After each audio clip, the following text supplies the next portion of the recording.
র্যাবের স্যাংশনের কথাটা আমি বলেছি, আর র্যাবের স্যাংশন সাথে সাথে আমাদের রশিদ চৌধুরী যে বঙ্গবন্ধুর খুনির কথাটাও আমরা বলেছি এদের ফেরত দেওয়ার ব্যাপারে।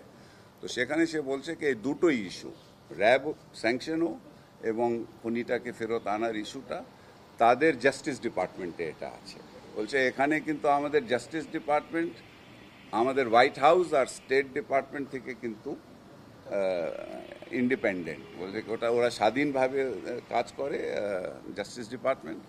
তো তারা বলেছে দ্যাট আমরা এটা পুশ করতেছি, আমরা জানি তারা বলছে কি আমরা স্টেট ডিপার্টমেন্ট থেকে কিন্তু আমরা ফুল এখন সাপোর্ট দিচ্ছি।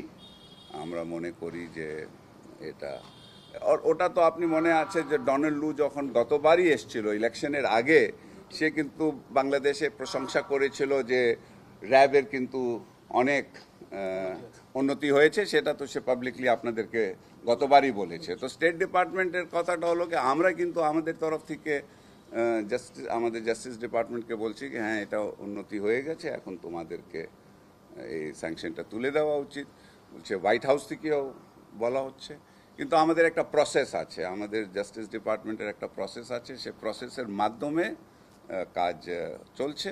সে আশাবাদী যে এটা হবে।